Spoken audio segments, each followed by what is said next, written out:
You know what this means. Come on. Let's get it on. Yeah, baby, you know what time that means. That means it is time for Last Chance Radio with David Benjamin. How are you tonight? Well, where do I begin? Where do I end? Isn't that the question, said Shakespeare, except I think he was asking a different question. Anyways, welcome to Last Chance Radio. I am David Benjamin. My job is to bring you the news behind the news. What does that mean? What does that mean? It means I'm going to tell you about the things that are not being demonstrated, shown, etc. on our wonderful mainstream news. I got no beef with MSN, CNN, etc. No beef. They do what they do. They're bringing you the stuff that's going to keep you glued to the TV, the tube, and get you to watch Xaralto commercials a la Big Pharmacy. Anyways, I hope you guys are all doing good tonight. And let me just switch over for a second. And here's Last Chance Radio with David Benjamin on YouTube, the channel, what it just looks like. It needs work, and this is still a work in progress. For multiple reasons. I did 7-8 shows, got really sick with the flu this year, and I can tell you folks, I am begging you, seriously, no joking, please get a flu shot this year. I'm begging you, because the flu that I got, I literally had to call friends to help me get out of bed as if I was 80 years old, and it was ugly, okay? So please, go get a flu shot, okay? For me, for you, let's do this thing. Next thing I wanted to address was my last broadcast. Man, I was angry. I guess I could say I kind of lost it. But it's not really lost it. I was just really angry, and I wanted you all to see how angry I really was, you know? And it's a weird kind of thing. So I guess the best way to move from there is just to say, if you didn't like it, I apologize. And if you did like it, let me know. You know, down there, if you scroll to the bottom and all that stuff, you can click subscribe here.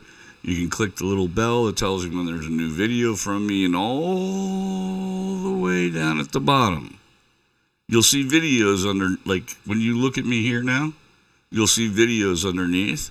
But if you scroll to the bottom, there is a section for comments, and I'd love your comments.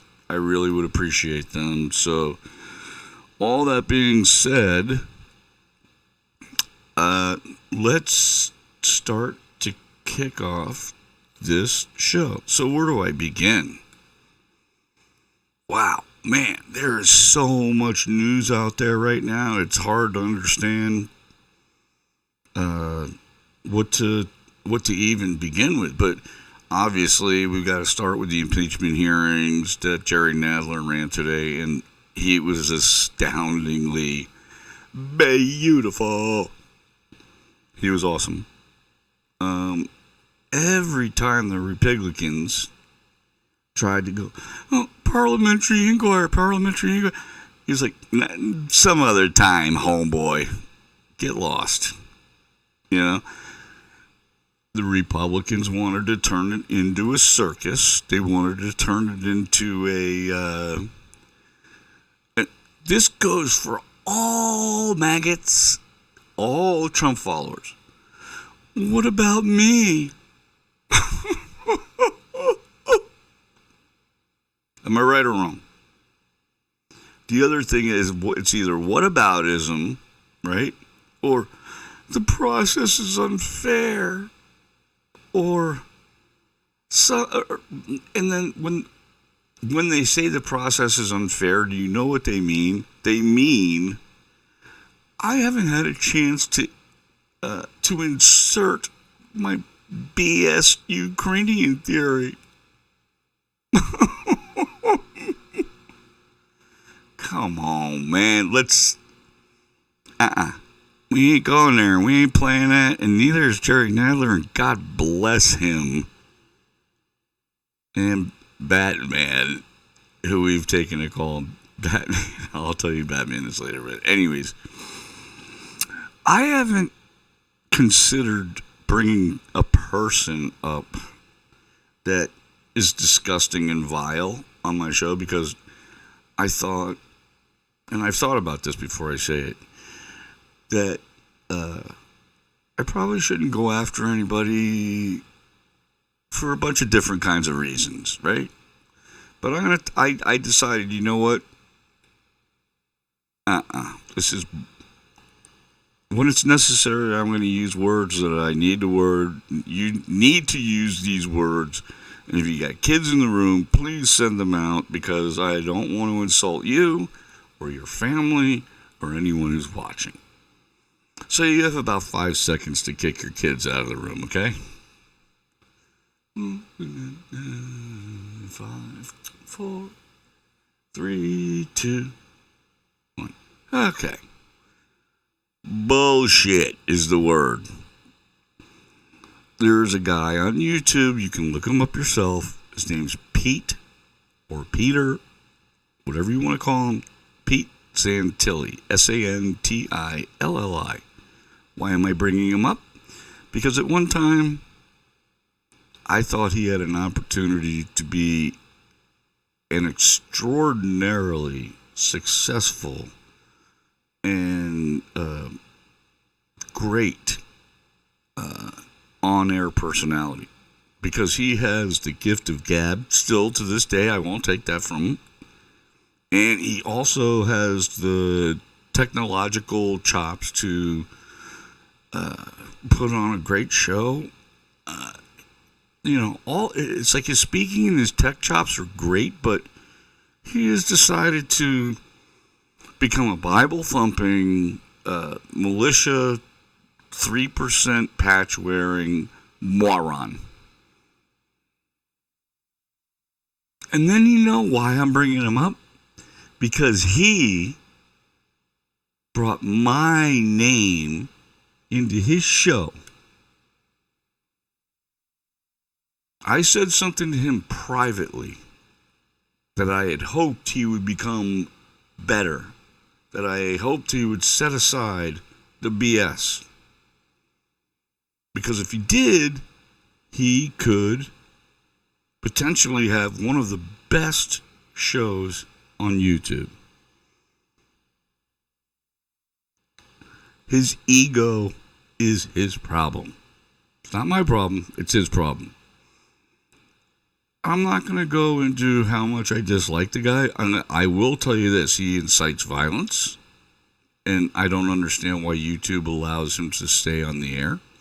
And he also is absolutely responsible for getting a man by the name of Finicum killed out at the Malheur Refuge, the bird refuge thing. I believe it was a bird refuge that these militia types took over.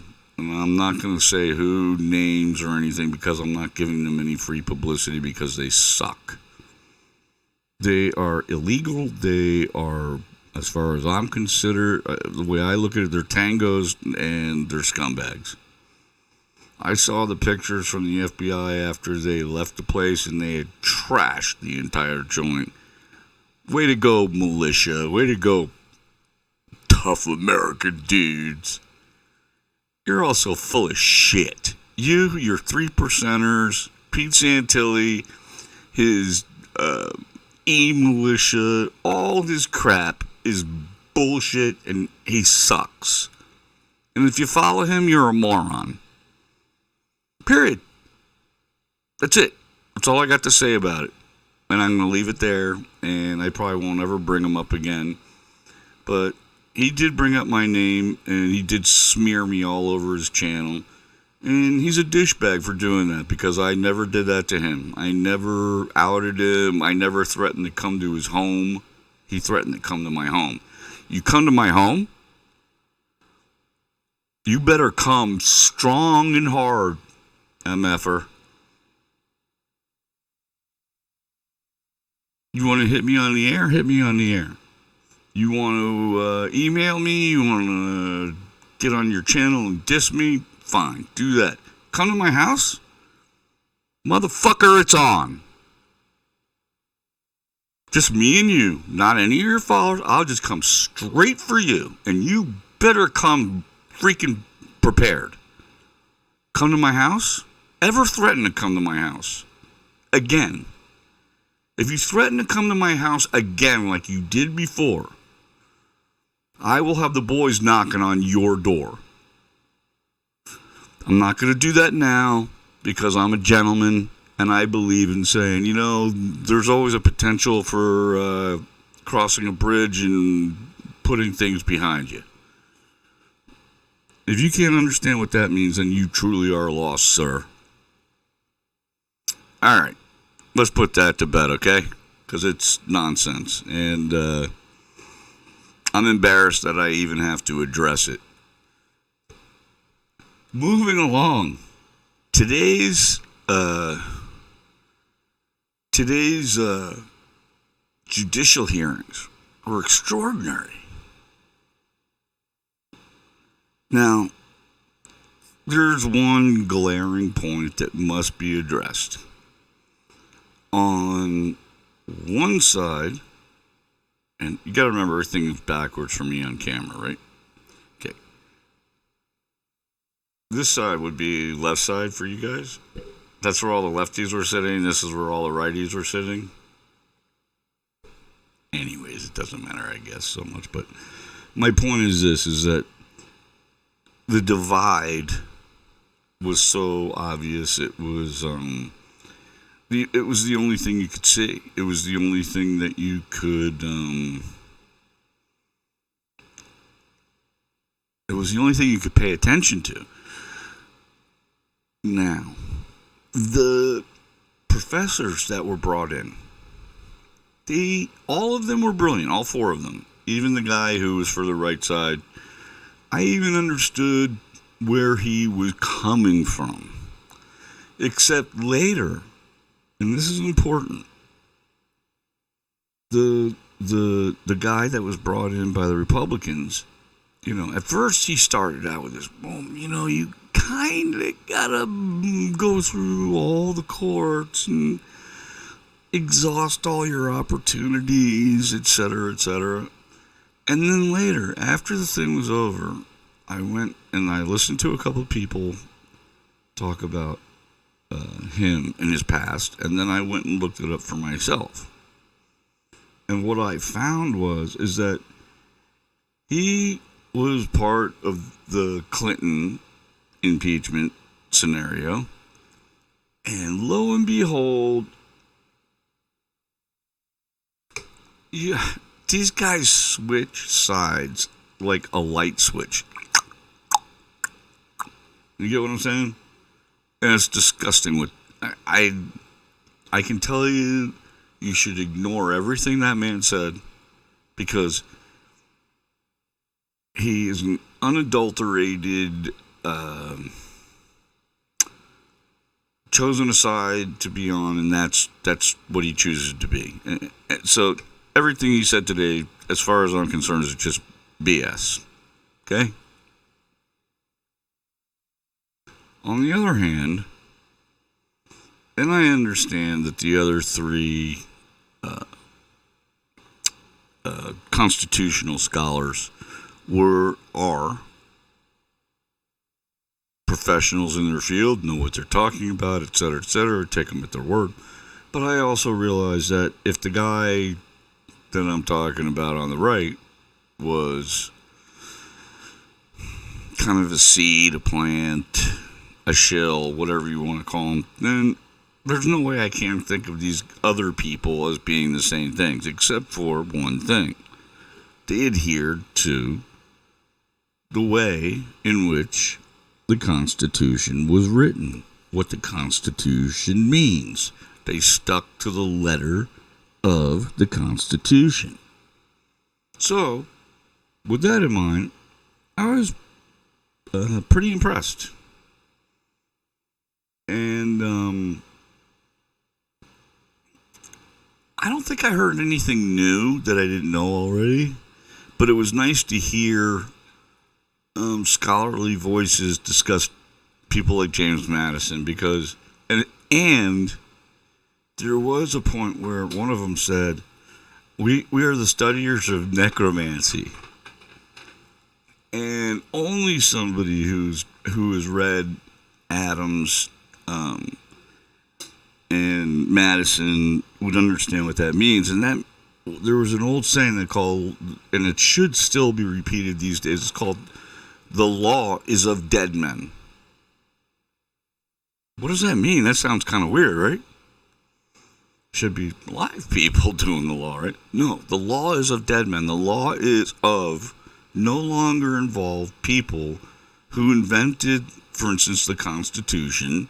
They're no longer here, but they wrote it, and to their posterity, it is left for us to decipher what is what. That's why some of the people, the scholars on the left, said it's not for a court to decide anything further. It's for you to decide it. That's the necromancy part of it.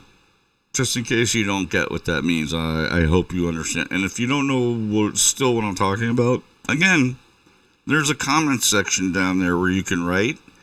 And if you ask a good question, I will probably answer you. Okay? So anyways, I'm going to move on to another thing here. I'm going to move on to another component here.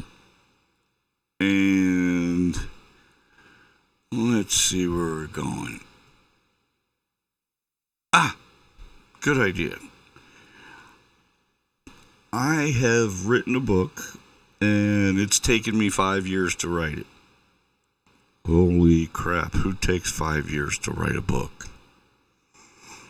Well, there's a lot of reasons, no excuses, but there's a lot of reasons why. But anyways, it's now available on Amazon. And if you look over here, it's also available on Barnes & Noble. It's called Inertial Guidance, Vibration and Frequency, How to Attune Them for Your Journey Through Life. And what does that mean? I'll keep it brief. And let's just start with one of the experiments inside my book that I tell you about. Okay? Look here for a second. If you take two acoustic guitars, right, and you set them on stands on the floor, right, and you pluck the E string on this guitar, and this guitar is, say, 3 feet away, the E string that you plucked here will start to vibrate over here. None of the other strings, just those two. Why? Because it's called resonance. And what it means is that what's traveling through the air in between these things that you can't see is a frequency. And that frequency transmits between those two things. And the energy from one travels. And because it's the same frequency, makes the other one do the same thing. Believe it or not, try it yourself. And I hope you'll buy the book. Because it's not just about stuff like that. It also tells you how to use that kind of a thought in communicating with other people. In other words, if someone's screaming, it's not going to help you to run up and start screaming at them to try and match that frequency. The first thing you want to do is bring their frequency down, if possible. Sometimes it's not possible. Sometimes it is. Just by talking lower. And actually, you talk lower than they can hear, so they have to shut up to try and even listen to you. Think about that for a second. It's worthwhile to listen and learn about this. It's important because this stuff does happen, whether it's family or foe. Police officers could learn an awful lot from this. I hope you'll go ahead and order that. That's the only way right now I'm supporting my show. And just by doing that, you'll be demonstrating support for what I'm trying to accomplish here. It's going to take time. We're working on our green screen. I have the green. I've got the software now. And it just takes a little time to get everything worked out together, depending on how much help you have.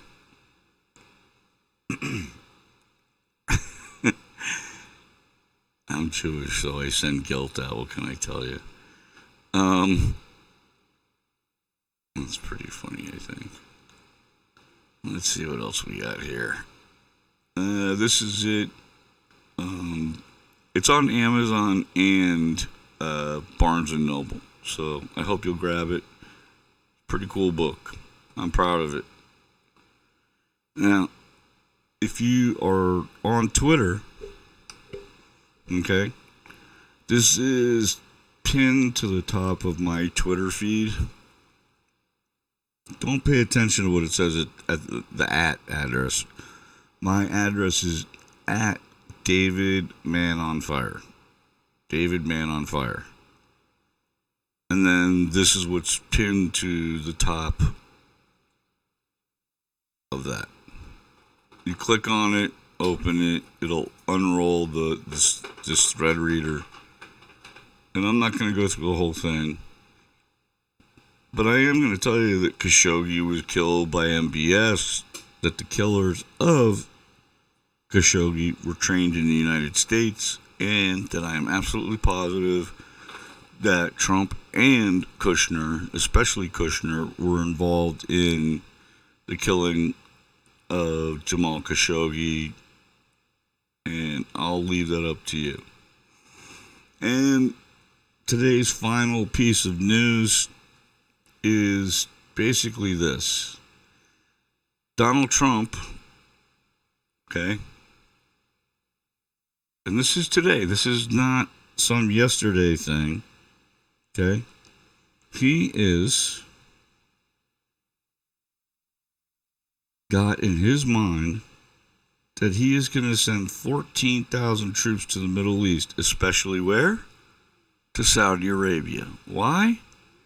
Because he has plans and ideas for Iran.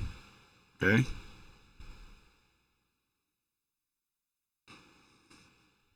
I want you to be aware of this. It's important. Why would he do this now? Now, if you really don't know why he would do it, because I think most of you know why he would do it, seeing those boots on the ground just makes me infuriated. Okay? But you see, Trump will send an additional 14,000 troops to the Middle East report. Okay? Now, look here. It's very simple. Donald Trump feels the walls closing in around him via the impeachment hearings. He knows he's going to be impeached.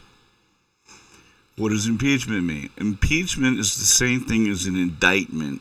If you and I, us regular Joe Blow dudes out here on the street, got in trouble, you get indicted. Okay? Impeachment is the substitute word for the president if he's in deep kimchi. And he is. He knows it. And it's just going to get deeper.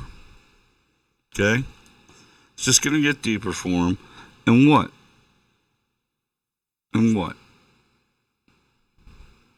He is going to do something to deflect.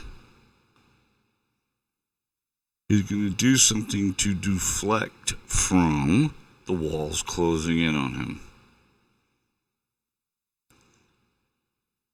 Even if it costs young American soldiers blood. because he is a sociopath. And sociopaths don't care about anything but themselves. There's a lot more I'd like to talk to you about tonight, but I'm going to keep it short because a couple of reasons. But listen, this RICO crime spree has to come to an end. And as a final thing, I'm going to say this to you. Watch out for Genie Energy. Watch out for Rick Perry. Watch out for MBS. Watch out for Netanyahu. Watch out for Giuliani. Watch out for Pompeo. And on the next show, I am going to bring you a show about some very interesting lawyer types and show you how far back they go. They go back as far as the Iran-Contra hearings with Oliver North that will involve Century International Arms. Listen to me here now. Century International Arms that were the guns involved in the Iran-Contra affair, whatever they called it. I forget now. It's been a while. But I was alive then. I saw it. The problem is, or the story is, that I'm going to bring to you is that a bunch of the same people that were involved in Iran-Contra are involved now, again, in the far periphery, like a hungry shark. They are out there, and they are hungry, like they've always been, looking for more power, which is really, you could almost call it lobbying type power, but it's worse than that. But I don't want to go off the subject here. Stand by. Stay tuned. I'm going to tell you about these lawyers that are now in their 70s. Okay? And they're still playing their Republican guns for drugs for money deals. Okay? Stick around. It's all coming to you soon. Hey, I had a great night speaking to you. I appreciate you taking the time to tune in to Last Chance Radio with David Benjamin. And I look forward to bringing you the news behind the news to the best of my ability.